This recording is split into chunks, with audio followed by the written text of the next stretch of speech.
Good morning, everyone. Heather Cooper from Playing with Paper Crafting, here for another Monday morning live with you, and so glad to welcome you to my Facebook Live.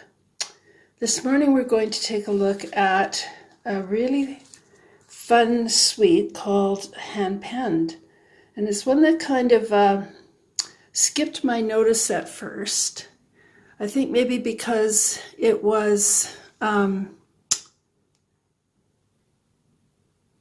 a little bit, I guess busy is what I would call it.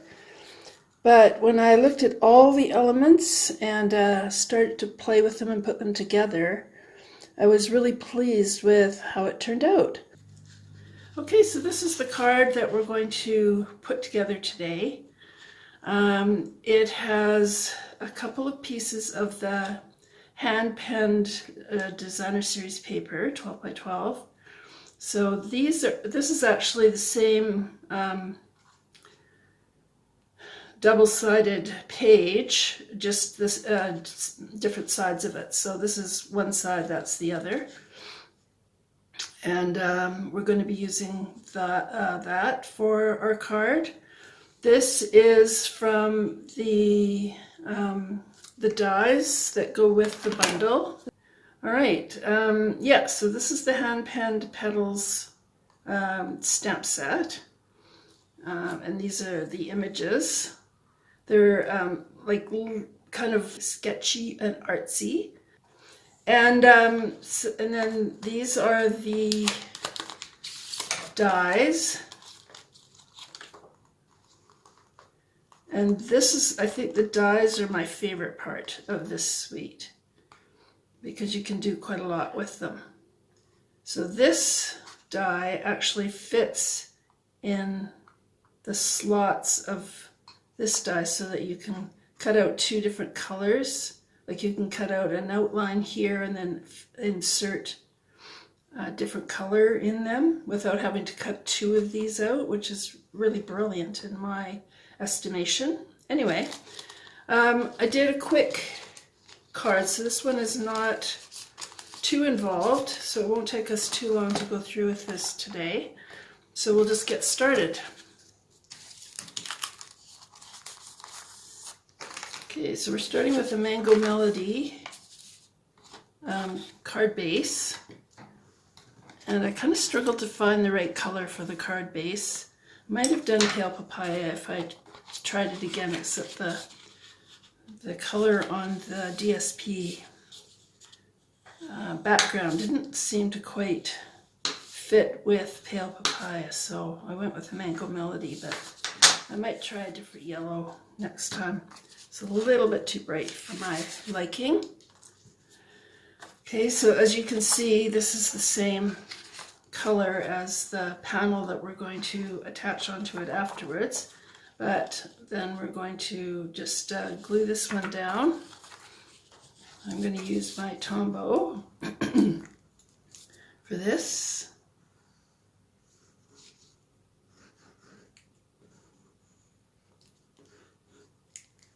I think whether I use Tombow or Seal depends on my mood at the moment, or whether or not I'm using something like foil or acetate or something like that can be ruined by liquid glue. So if I get it on there,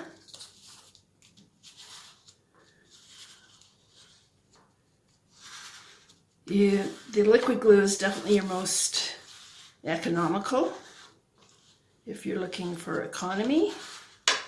And if you learn how to just shake the glue down into the tip before you squeeze, and you just need to put a little bit of light pressure when you squeeze it, and then it you won't get gobs of it and get all sticky. Okay, so that's done.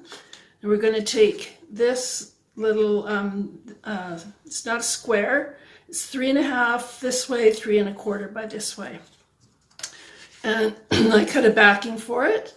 And the backing is just 1/8 of an inch larger in both directions, so it's 3 3/8 and 3 5/8 this way. So we'll put those two together.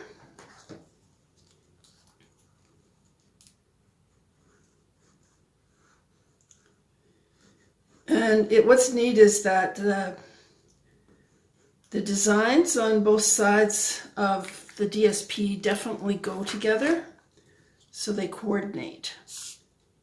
If you're, trying to coordinate the patterns, but you can definitely make the other patterns work as well.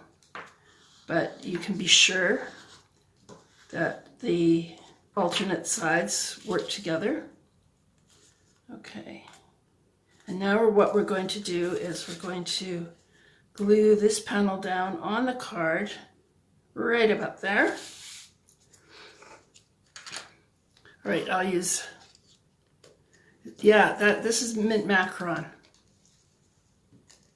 And that's one of the colors in the palette of the DSP.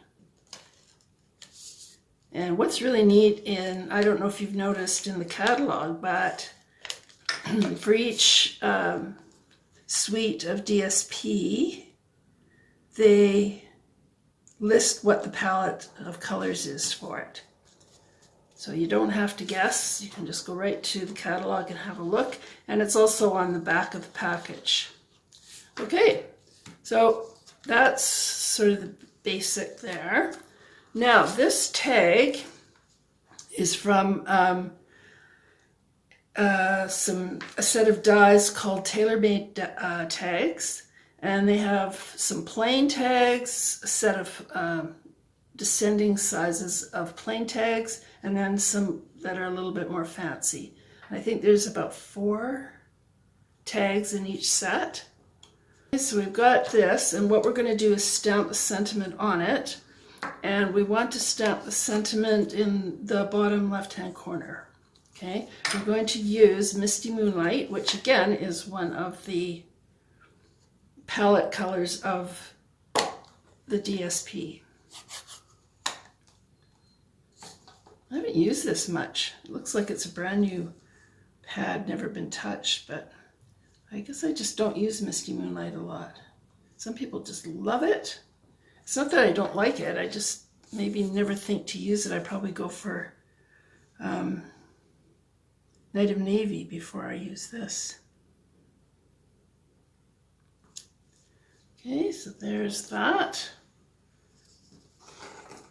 Now,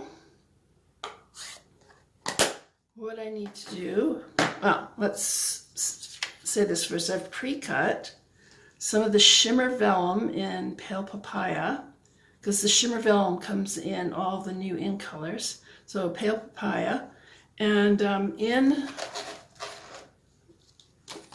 the Pan Pan Flowers dies, as I was showing you, there is this set here, which I'm going to die cut in a minute using the Mint Macaron, and then there's an outline that goes with it. So I use the outline die to die cut the shimmer vellum, okay?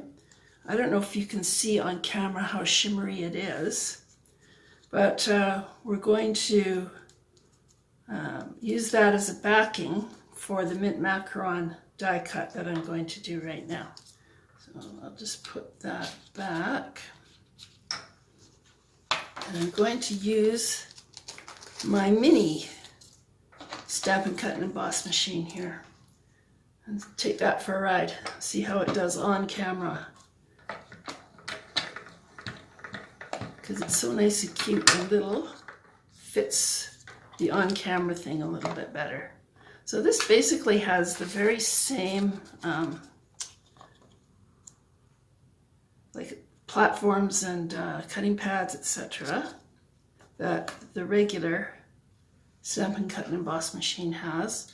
And it can do all the things that the Stampin' Cut and Emboss machine can do, but on a smaller scale. So it can't take all the sizes of the embossing folders.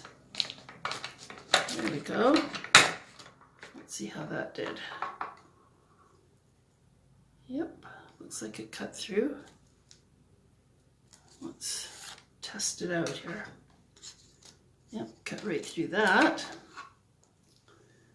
now we just need to poke through all the little bits and pieces.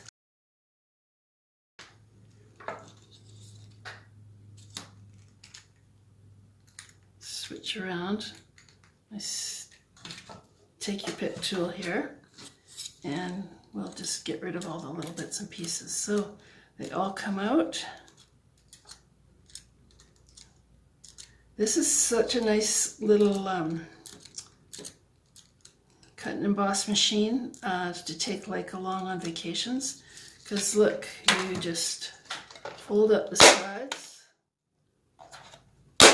There, sorry for the noise, but look how portable it is. You know, you can take it along easily with you when you go away, and you can craft while you're away. Isn't that fun? Now this take your pick tool also has a roller brush attachment that you can use to brush over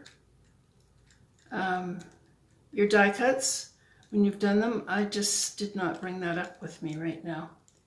So I'm just going to sit here and poke out all these little bits. And then it won't take too long, but it could be a lot faster if I had been smarter and brought that up. So we poke that out to see if there's any little bits left. You can leave in some of those little circles too around the center, flower centers. There we go.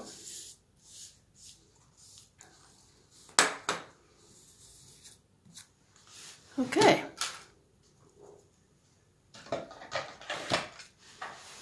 Now, what I'm going to do is glue this onto the backing. So turn that around. This is going to be glued right on over top of that shimmer vellum. So again, I'm going to use my liquid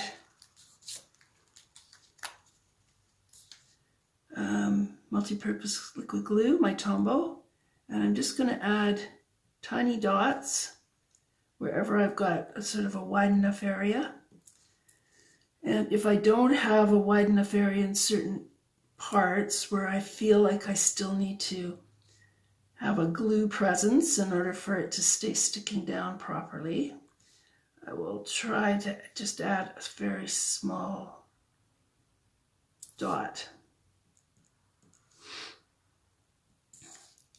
So basically I have all my glue shaken down into the tip, and I'm applying the teeniest pressure, if any pressure at all. Sometimes I'm just touching the tip to the die cut, and glue will happen. Okay, I think that's about it.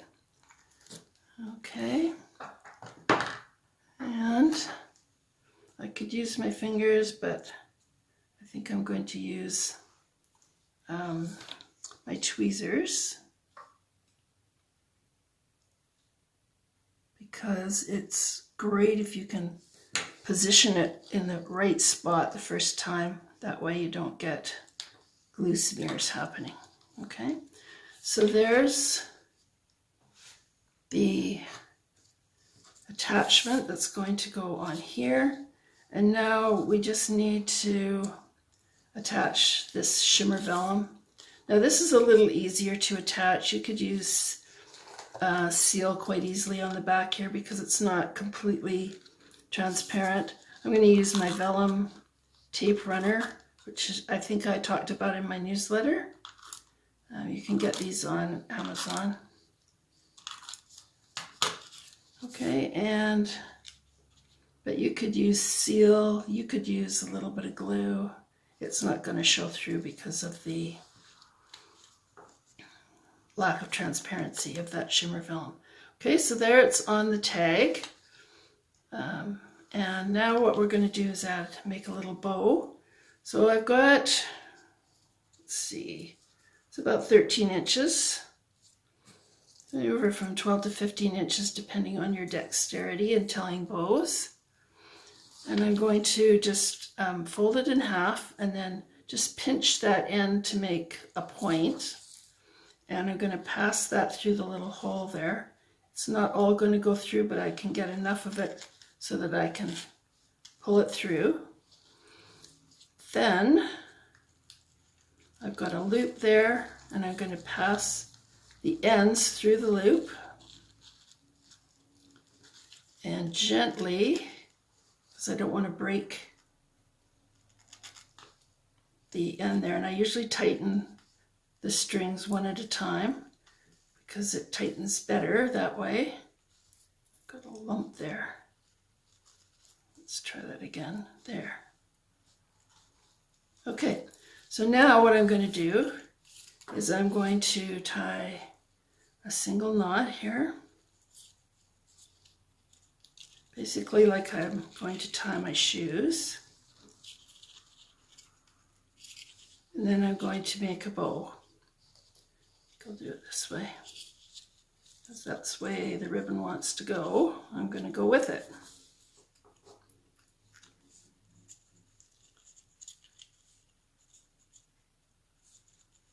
Now this open weave ribbon, if you've worked with it at all, you notice that it tends to not pull through evenly. One side will go one way, will stretch out a little bit longer than the other side. So you have to try and pull at it evenly from the middle of the ribbon rather than the edges. Okay. So that gives you a little bit extra, and I'm just going to take my ribbon scissors and trim it.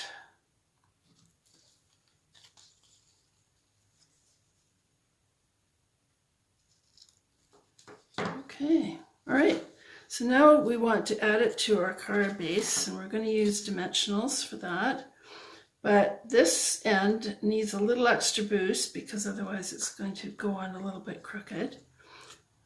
Is that on there? Don't know. Okay, so I'm going to get my dimensionals out here. I'm going to put one layer on this end, and when we get close to the back, I'm going to put a double layer of dimensionals. So I'll show you how I do that. Let's move this up here so you can see what I'm doing. Okay, there's a bunch.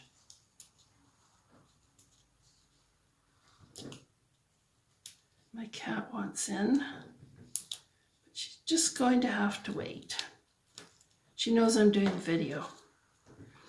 So it's her goal to get me to interrupt my video and get up and let her in, to prove my love for her, right? Yeah, you can hear the screen bouncing. Okay, so I'm going to peel off those two films from the back of those two dimensionals, and then I'm going to add an extra dimensional to the back of those, like so.